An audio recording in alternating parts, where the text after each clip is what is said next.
WCBI News at 10 starts now. Mississippi sees another big spike in the daily COVID-19 numbers. Thanks for staying up with us tonight. The Mississippi State Department of Health is reporting 1,251 new cases in the state. 3 new deaths also being reported. One of those deaths from Monroe County. The number of patients on ventilators, that's also gone up. Our state health officials, they're warning Mississippians that the state's hospitals are being stretched. They're urging everyone to take this virus very seriously and mask up around people when you can't practice social distancing. Those 1,251 cases mark another record high for the state. It comes the same day Governor Tate Reeves extends the safe return order and adds stricter measures to 10 more counties. As Courtney Ann Jackson explains, the state is also taking action to try and create more hospital space. State Health Officer Dr. Thomas Dobbs issued an order this weekend asking hospitals to activate ICU surge plans. The point is to make sure that we prioritize access to care for critically ill folks. That's got to be our priority. The other option is that you free up beds by reducing the number of elective surgeries. You can do that by choice at the administrator level. Or we'll come in and do it if we have to. UMMC had already activated its surge plan before receiving the alert from the state. It requires staffing parts of the hospital not typically used for ICU with critical care nurses and equipment like ventilators to ensure the same level of care you'd find in a usual ICU setting. Surged up to an additional 25% ICU beds. What that means for us is we are placing ICU patients in hospital settings that don't normally have ICU patients in them. We give them the same resource and the same care, but they're not in a traditional intensive care unit. Dr. Alan Jones at UMMC says it's rare to see an alert to activate surge plans statewide. And even a natural disaster, if you think about it, it's a time-limited event, right? Because this is a, we're running a marathon with a mirage as a finish line.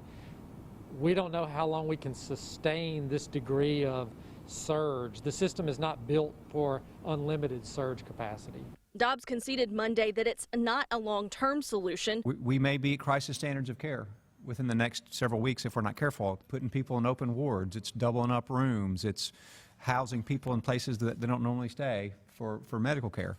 Courtney Ann Jackson, WCBI News.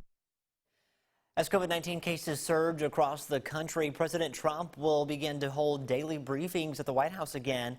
CBS's Weijia Zhang has more on the president's about-face.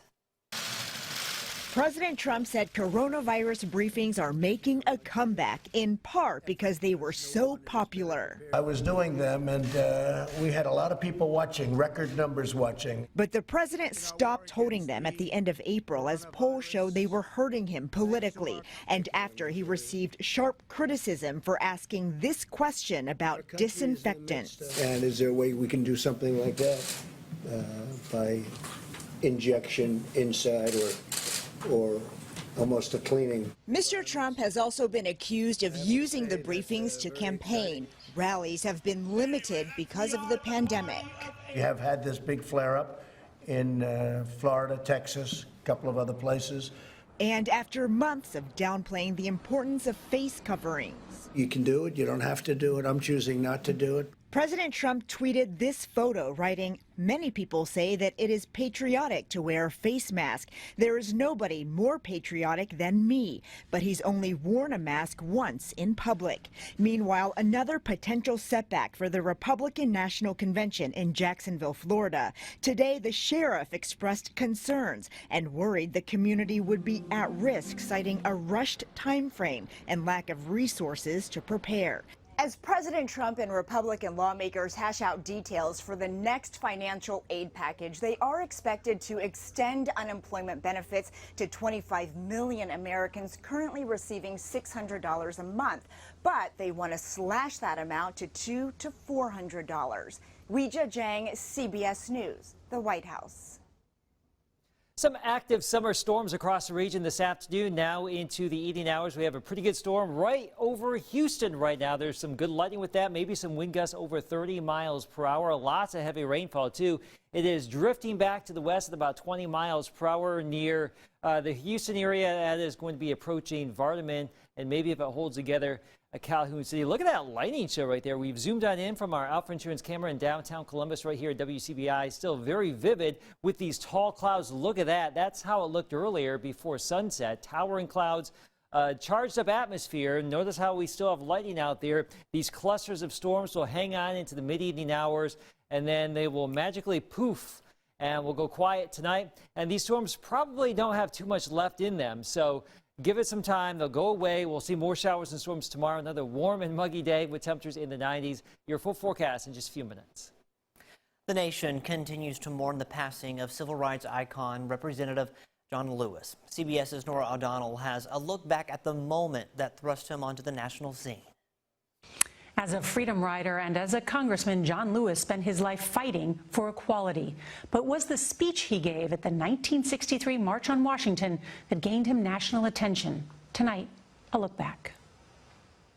We must say, wake up, America, wake up, for we cannot stop, and we will not and cannot be patient.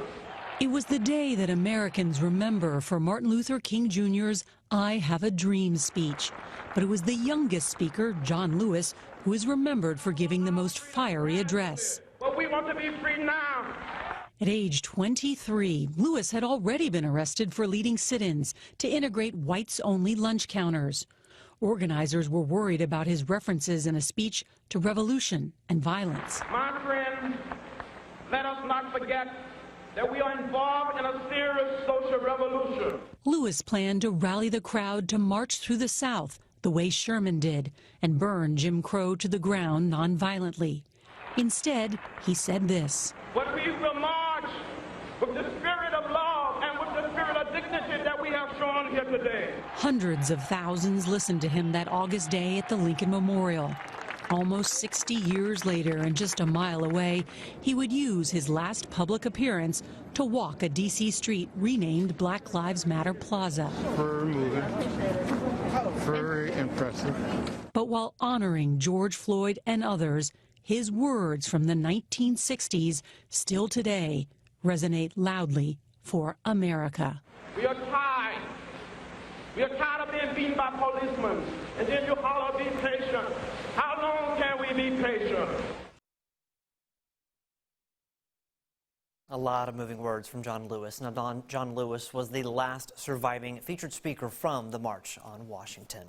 All right, we're going to send things back over to Chief Meteorologist Keith Gibson. Keith, we are so over this muggy weather. You know, I mentioned earlier, fall begins September 22nd. Or, yes, fall something begins. Like that. It can't get here fast enough, but who knows when cooler temperatures will actually get here. Bring it on. You know, somebody was yelling at me outside of their car window tonight, bring in some cooler air. I'm like, yes, that's what we need. But right now we've got the heat and humidity bubbling storms. Look at these great time-lapse images from the Columbus area tonight. I'm back with your full forecast next. Your WCBI First Alert AccuWeather forecast with Chief Meteorologist Keith Gibson. Some isolated storms earlier today, and then we had a few more as we went into the early evening hours. Look at these towering clouds, very tall clouds, supercharged clouds as far as some lightning here this evening.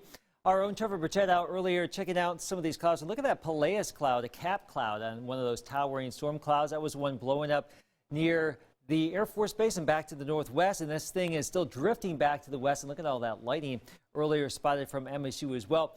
Also some storms in the west Alabama. Look at this. We have a pretty good downpour in Lamar County right here. And if you look closely right here, as this junts out to the east or the right, you can see this little bit of a rainfoot right there.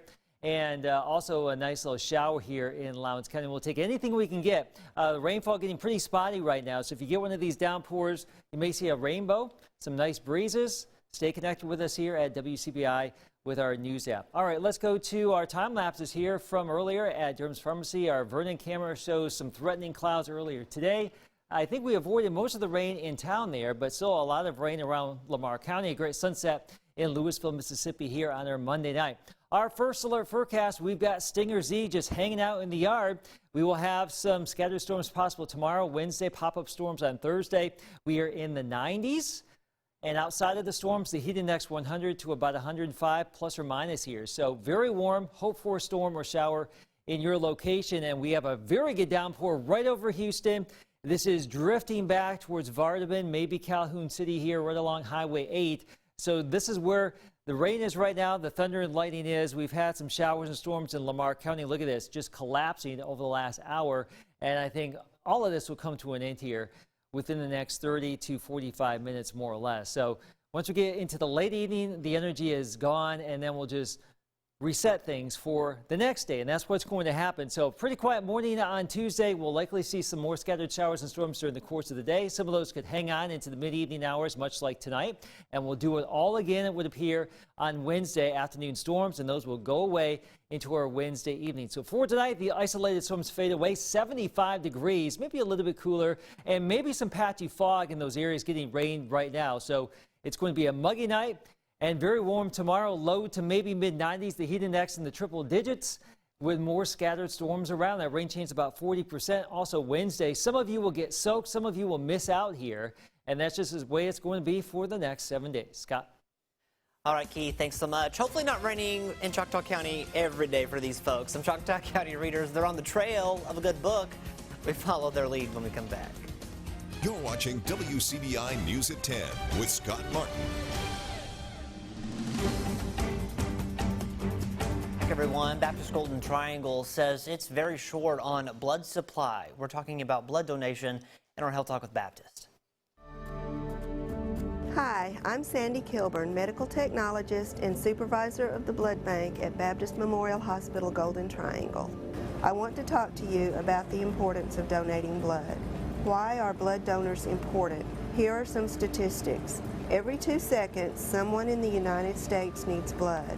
More than 38,000 donations are needed every day. 1 of every 10 hospital admissions needs blood.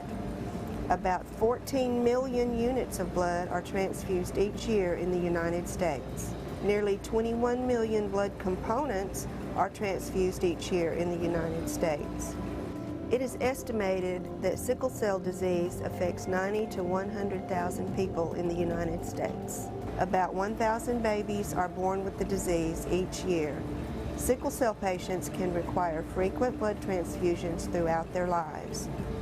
More than 1 million people are diagnosed with cancer each year and require almost daily transfusions during their chemotherapy treatments. The blood used in an emergency is already on the shelves before the event occurs. A single car accident victim can require as many as 100 units of blood. The blood type most often requested by hospitals is type O. Join us next time for Health Talk with Baptist when we will discuss some myths about blood donation. Mail your topic suggestions to healthtalk@wcbi.com. Health Talk has been brought to you by Baptist Memorial Hospital Golden Triangle. Baptist will be having a blood drive this Friday at the Outpatient Pavilion Conference Center from noon until 5. Donors will also be tested for COVID-19 antibodies. If you're looking for a way to get outdoors and enjoy a good book, the Choctaw County Library has come up with an innovative way to do just that. It's called Story Walks. Our Quentin Smith hits the trail to follow the story. You can call it a storied walk. I jumped a little red chicken and she said don't go in. And for those walking on the trail, they're turning the pages with each step they take. I know Papa, I'm sorry, but he was a mean old wolf. See, the walking trail has a story to tell, and it's all a part of the Choctaw County Library's summer reading program. Because of the COVID-19, we had to social distance, we couldn't have a lot of people inside, so we came up with the idea of doing a story walk. The way this unique concept works is the beginning of the trail marks the beginning of the book. Each step you take, you encounter another page to read, and by the time you make it to the end of the trail, well, you've finished the book. You can then sign your name on this board, indicating you've completed the task at hand. Many see this as a way to keep students engaged with reading material while the school doors are still closed. It will entertain your mind and keep more focused on your grade. To me, It's stressing the importance of reading. It's stressing the importance of family time, that one-on-one time, that bonding time, even getting out and exercise. It's stressing all of those things. Ware Mayor Shania Coffey is a longtime educator and knows the importance of having this kind of activity for the youth to indulge in. She says many times students will go without reading during the summer months. That's why she believes this is one way to help students improve their reading skills for the start of the upcoming school year. The kids are reading, you're walking, are they walking with you? And you can turn into a little question and answer as you go by. Okay, well, what do you notice about this? What stood out in the story to you? What did you like about the story? Well, what did the main character do? Because you can have that conversation as you're walking. That's another thing I like about it as well. It's a big deal. A lot of teachers get concerned about something called the summer slide, which is when kids have been out of school for a while and they don't practice all their skills that they've been learning and they stay glued to their televisions. And they need to be, getting out, reading, doing different things to keep their brains active. The Choctaw County Library has story walks set up all throughout the county in French Camp, Ackerman, and Ware, and they plan to continue doing this all throughout the summer. Reporting in Choctaw County, Quentin Smith, WCBI News. Each week, the library changes out the story that's featured there on the walking trail. Two Choctaw County residents are doing their part to ensure that the kiddos in the area are staying on top of their reading this summer. Heather Grant and Catherine Crowder have created a free library box. The way it works, volunteers, they donate books to put inside the box. Kids then go grab a book and take it home to read. The library box is located at the walking track in Ware. Volunteers can donate books of any kind.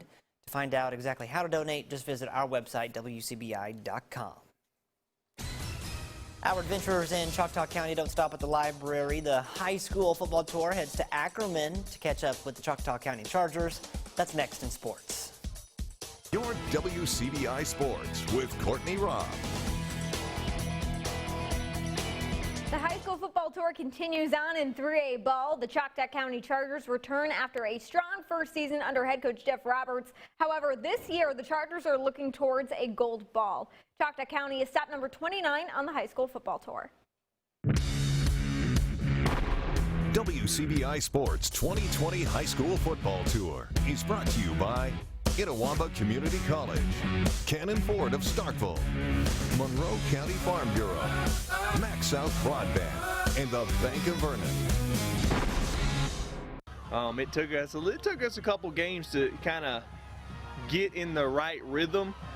We ended up winning, I think, 10 in a row to finish off the season, and it was more of everybody learning about each other, coaches, kids, et cetera, and getting everybody in the right direction. The Choctaw County Chargers can feel accomplished with the direction the team is headed in. In head coach Jeff Roberts' first season, the Chargers finished the regular season 8-3 and made it all the way to the division championships. The 10-game win streak came after Choctaw County started the season off 1-3. I'm more proud of the kids than anything because, you start 1-3, have two tough losses back to back, and you could easily put your head down, but instead, we just went back to work on that next Monday. That's the positive momentum that the Chargers want to build on for the 2020 season. Although Choctaw County loses all area running back to Chenzo Miller, the Chargers maintain some critical players known to put up numbers in bunches. Obviously, Tylen Carter, quarterback. He's been the starting quarterback this will be his third year as starting quarterback. Quez McNeil, he's going to probably be our go-to receiver. And he's probably, somebody else will step up into another spot. All I know is you got full speed every time, every play, go as hard as you can. I've learned that across the years, and I think it's going to help us my senior year. Choctaw County lost a good amount of talent in both the offensive and defensive line. However, the Chargers aren't concerned with filling those holes. So we've lost a pretty good little amount of the defense and on the offensive line, but somebody's going to step up into those roles, and that's just kind of how you're always going to do that. It's high school. You're not recruiting. It's high school football.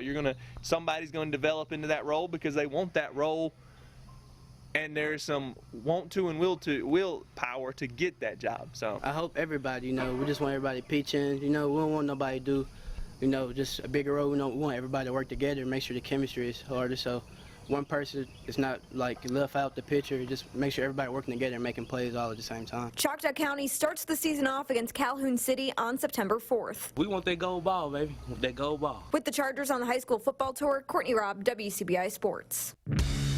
WCBI Sports 2020 High School Football Tour with Choctaw County High School is brought to you by Ackerman Discount Drugs and Bank of Kilmichael.